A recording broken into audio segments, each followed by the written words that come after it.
Welcome to the Old Time Radio Westerns. I'm your host, Andrew Rines, and I'm excited to bring you another episode absolutely free. This episode is one of many released every month, totaling over 80 episodes so far. Each one is meticulously digitally restored and stored in the cloud for your convenience, a process that incurs costs. To help cover these expenses, you might hear some advertisements throughout the episode.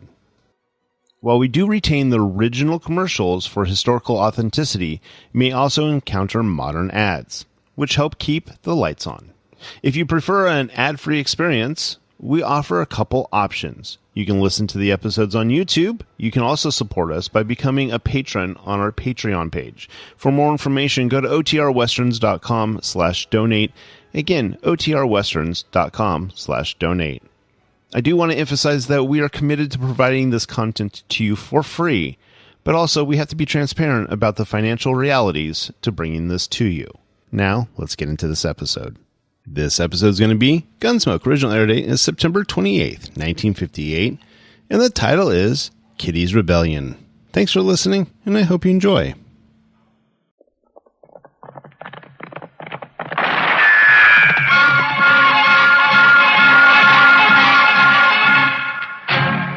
Around Dodge City and in the territory on West, there's just one way to handle the killers and the spoilers, and that's with a U.S. Marshal and the smell of Gunsmoke.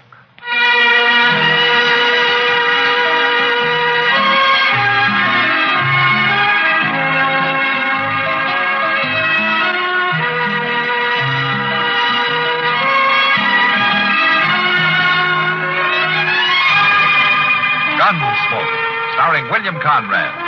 The story of the violence that moved west with young America. And the story of a man who moved with it. I'm that man. Matt Dillon, United States Marshal.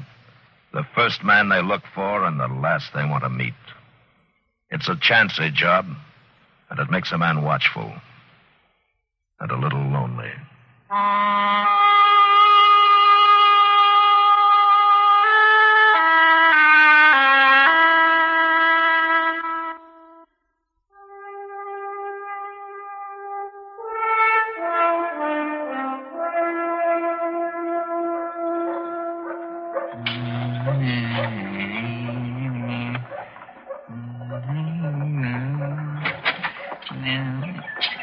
Oh, you finished in there already, Mr. Dillon? Well, I just wanted to ask the agent a question, Chester. All right, I was sort of hoping we'd be a few minutes longer. Oh, do you want me to go back in? Oh, no. Of course not. I was just thinking, though, with it so near to stage time and all, I'd like to stay a little bit and see it come in. Are you expecting somebody? Well, no, it ain't that. Oh, what is it, then? Well, I just like to see them stages come in, all. I get to figuring on all the miles they've come and all the folks that's rode in them and all the things that's happened. You know, Mr. Dillon, it kind of stirs a man up. Hang on to yourself, Chester, because here it comes. Oh, sure enough. Oh, ain't that a pretty sight? Oh. Well, I've seen prettier, but we might as well wait around and see who's coming in, huh? Jinkies, I enjoy that. Whoa, my.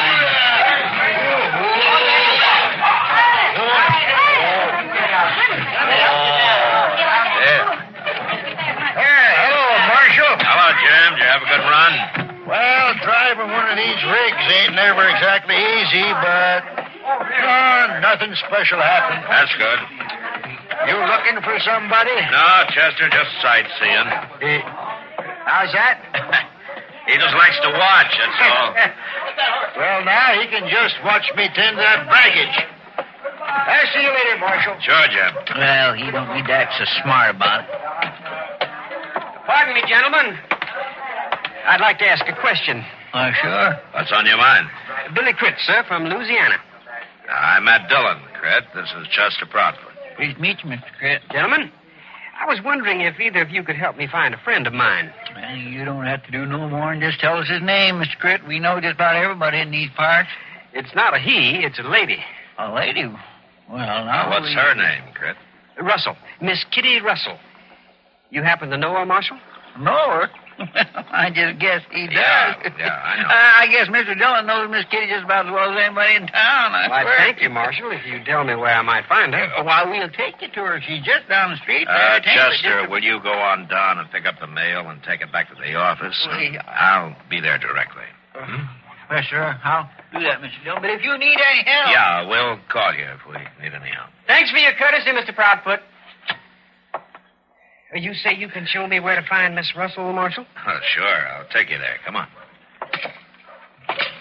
You, look a little young to have known Kitty very well. She's been here in Dodge for quite a spell now. She's an old friend of the family, Marshal Dillon. Most especially of my older sister. They grew up together. So when I started out on this trip, there was nothing for it but that I look her up. Lucy'd never forgive me. I see. Has your sister heard from Kitty lately? Why, they've kept in touch, sir. Birthdays, Christmas, things like that. You know how ladies are. Now, here we are, right in here. But this is a saloon, sir. You ever been in one before? Oh, I have no objections for myself, sir, but we're looking for a lady. Well, come on in, Crit. I think Kitty can speak for herself.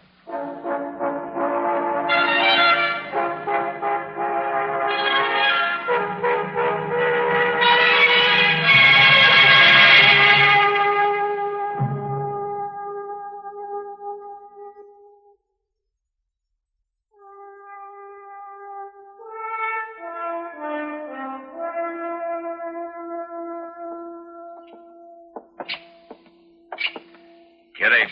I'll be with you in a minute, Matt, as soon as I get these bills added up. Sit down. This is an old friend of yours, Kitty. Huh? From Louisiana, named Crit. Billy Crit, ma'am.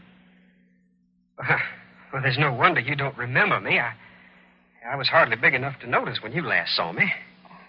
You're Billy Crit. That's right, ma'am. I'm Lucy's youngest brother. At your service, ma'am. Well, Billy. Well, I remember you. Well, sure I do. Well, I hardly know what to say. Well, I better leave you two old friends to get acquainted. Oh, no, Matt, you might I'll be over stay. at the bar, Kitty. Well, thank you, sir, for your help. That's all right, Crit. I'll see you later. Well, Billy, sit down. Thank you, ma'am. The marshal was very accommodating when I told him you were a friend of the family. Oh, the family. Well, it was all a long time ago, wasn't it, Billy? I reckon it was. I didn't expect to find you in a place like... Well, how's Lucy? She's fine. Enjoying splendid health. And the children? There are 3 of them now, huh? 4, ma'am. Sister Lucy had another little daughter just last month. Oh. But I sure am surprised, ma'am, to find you in a... Say, you've grown tall, Billy. I do believe you favor your father. They say I do. Miss Kitty... That whiskey drummer's about to leave, Kitty, if you want to settle up with him. Oh, yeah, Sam, I do. I'll be right there. You'll have to excuse me, Billy. There's some business I have to take care of. Why, that's all right, ma'am. But, I wonder... Yeah, Billy? I wonder if you'd do me the honor of taking supper with me tonight at some suitable place? Well, all right, Billy. Sure, that'll be nice. You come back this evening. Kitty? Yes, Sam. I'll call for you, ma'am. All right, Billy. I guess you'll be staying at the Dodge House, Crit. I'll walk along with you. It's right near my office. Well, thank you, Marshal. I'd just as soon get along there now. Now?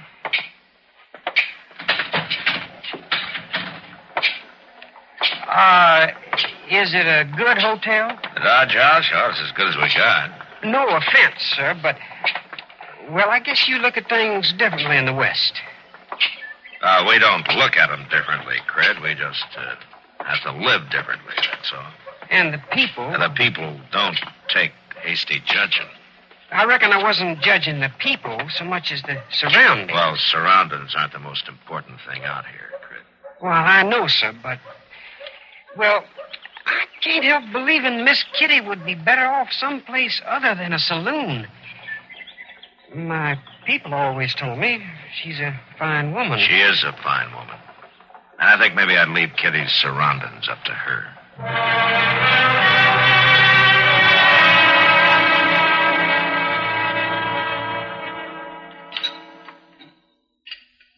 No. Sorry we haven't a better eating place to show you, Billy. It's all right, Miss Kitty. As Marshal said to me this afternoon, surroundings aren't the most important thing. Matt said that, did he? Yes, ma'am. And I can add that right now, at least, they aren't near as important as the company. Well, thank you. Nobody's bothered to turn a compliment like that from me in a long time. Miss Kitty, I'd like to ask you something. Go ahead, Billy. Sister Lucy, she never mentioned the kind of work you do. I don't think I ever mentioned it to her. Well, I can't help feeling, ma'am, that you'd be a lot happier if you were situated someplace else. Are you talking about the Long Branch? Yes, ma'am, I am. A saloon just isn't a suitable place for a lady. I know it isn't. Now, Billy, look here. There she is. Now, look at there, will you? There's Kitty. There's Kitty. You better come on back to your own place, Kitty. Come on back. The lady is with me. We've been looking for you. Come on back to your own place, Kitty. Yeah. We drink better when you're prettying up the place. That's so. You go along, boys. I'm having the supper. I'll take care of this. I've told you once, the lady is with me. Now, if you don't stop bothering her, I'll be forced to take it as a personal insult. Billy. What's she saying, Tom? Well, I do believe the little fella is standing up for Kitty. Tell. I'm warning you, sir. Why, you fancy talking, young... Boys, you go on back to the Long Branch. I'll be along directly. I won't stand for them talking to you like that. Billy, sit down. Now, go along, boys. Don't you think I ought to pin his ears back for him, Weave, just once? He didn't mean anything. I don't know. Now, you go on now. Drinks are on me. Oh, free drinks? That's what I said. Well, sure thing, Kitty. Well, we'll see you later. Sure. Come on, Weave. Sure thing. Go on, free drink. I wish you hadn't done that, Miss Kitty. You don't understand the way things are out here, Billy. They didn't mean anything. But no lady has to submit to that sort of thing.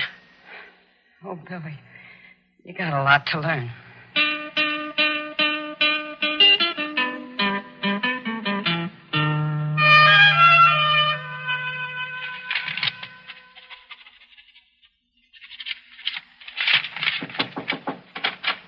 Can I come in, Matt? Huh? Oh, sure, Kitty. Come on in. I got one more paper to sign here, and I'll be right with you. Now, what can I do for you, Kitty? It's an official visit. Well, I guess it is, Matt, in a way. I'm awful worried about that boy. Oh? Well, what's happened? Well, nothing's happened yet. At least I was able to stop it. What do you mean? Oh, last night we were having supper at Delmonico's, and Tal and Weeb came in, and they were drunk. You know how they act. Did Crit take him on? He was ready to. I managed to stop it this time. This time? Matt, that young fool's determined to defend my honor. One of these times, maybe next time, I won't be able to break it up with an offer of free drinks. You may be right, Kitty, but not much you can do. But can't you do something, Matt? Talk to him. Hurry him out of town. Take away his gun. Kitty, use your head. I can't do that. The boy hasn't done anything. Nothing's happened. And you're just going to sit around and wait till it does? Now, I don't want trouble any more than you do, Kitty, but the boy has to grow up sometime. You men have a fine idea what's grown up. Just settle it with a gun. Just shoot somebody, anybody. That's growing up in this town. Kitty, will you listen to me? I know it's hard for you, but that doesn't change the way things are. I'll do what I can. I'll talk to him, but I can't... You can't take his gun away. All right, Matt. I only hope he doesn't grow up just in time to get himself killed.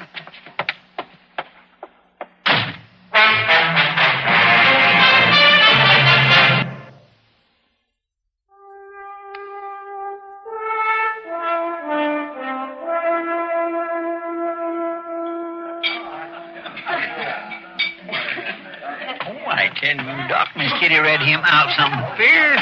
She did? Yeah, oh, Oh, well, what were you doing there, Chester? Eavesdropping, huh? No, Doc, but I was in the back room there when Miss Kitty come in, and there wasn't no way for me to come out once she started going on, Mr. Dillon. And there wasn't no way for me to keep him hearing, neither. Oh, yeah, that's right. She really gave Matt a hard time, did she? Oh, mercy, yes, she did for a fact. Like Yeah, she told him. She said I was too hard on him. Well, Kitty. Oh, yes. Well, now, Kitty, now you've got to realize, Matt has a job to do. Yes, he has, and a tough job. And he can't take time to nursemaid every young pup who comes to town. Oh, you men are all alike. Just leave him alone. Give him a gun and leave him alone. It'll all be settled one way or another. Miss Kitty, even if Billy coming in. I'm afraid he would. Well, I'll steer him away from the bar. Maybe that'll keep trouble away for a little, huh? Billy? Hello, Billy. Good afternoon, Miss Kitty. Come on over here and sit down, huh? Thank you. I trust you spent a comfortable night. Well, yeah, Billy. Yeah, thank you. Miss Kitty, I've come to tell you goodbye. Huh? I've decided to cut short my visit. Oh. Well, Billy, it was nice to see you. Now, you be sure to give Lucy my love, huh? I surely will do that, ma'am. Yeah. Well, when are you leaving? Right away, ma'am. Well, you might as well go now while the weather's even. It's real hard traveling when it's stormy. There he is now. The gent with the fancy talk. Tal, you go along now. You had something to say to me, sir? Well, now, I don't know. I don't know if you'll still be hiding behind the gal's skirts again. That's insulting, sir. Chester, go get Matt. Yes, I will, Miss Kitty. If it's so insulting, what do you aim to do about it? I'm inviting you out into the street with me, sir, right now. Billy, Tal, you stop this right now. Not this time, Miss Kitty. Did you hear me, sir? Will you step outside with me? You mean you really know how to use that gun you're wearing? I know how to use it. If you're not afraid. You young smart aleck. I'm waiting. Doc? Yes, look here, Tal, now. This is a pretty foolish thing to do, starting a gunfight over nothing. I can't help it, Doc. This kid has a chip on his shoulder 10 feet high. Somebody has to knock it off. Might as well be me. Well, he's just a youngster, Tal. Now, he doesn't understand. He might as well do his growing up right now. Lead the way, you. After you, sir. All right, hold it. Everybody stay right here. This is an affair of honor, Marshal. You have no right to interfere. I'm interfering anyway. Now, give me your gun, Crit. No, Marshal. You... Give it back. I'll give it back when you leave town. All right, Tal. Go on, get out of here. No, wait. Go on. Before I let you cool off in jail. Now, go on.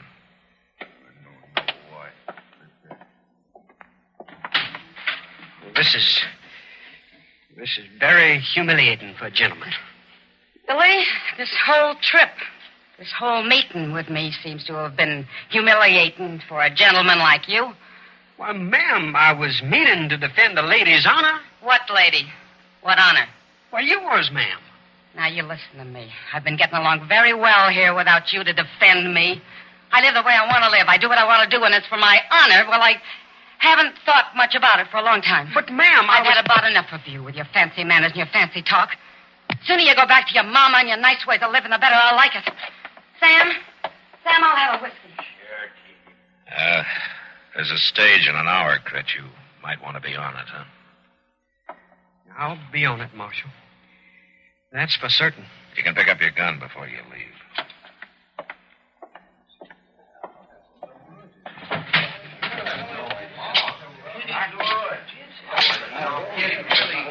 Yeah, you were pretty hard on him, Kitty. And pretty hard on yourself, too. Yeah, I was. It settled it, didn't it? I guess it isn't the first time a woman's had to be hard on herself to keep a man out of trouble. Has he gone? Yeah, he's taken the stage. Well, that's good. Oh, well, Matt. Come on. I'll buy you a drink. Well, you, think I'm grown up enough? Guess I'm going to have to let you decide that.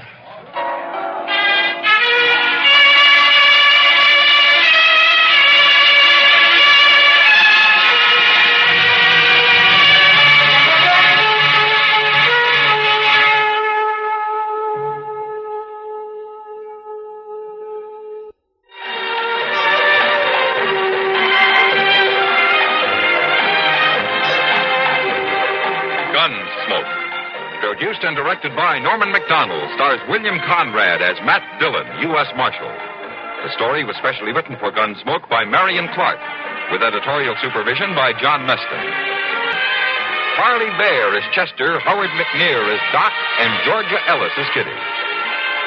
This is George Walsh inviting you to join us again next week for another story on Gunsmoke.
This has been a presentation of OTRWesterns.com, and we hope you enjoyed. Please take some time to like and rate our shows in your favorite podcast application. Follow us on Facebook by going to OTRWesterns.com/Facebook. Subscribe to our YouTube channel by going to OTRWesterns.com/YouTube. And send us an email, podcast@OTRWesterns.com.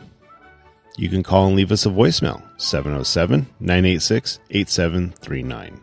This episode is copyright under the Attribution Non-Commercial Share-alike copyright. For more information, go to OTRWesterns.com/copyright. Have a great day, and thanks for listening.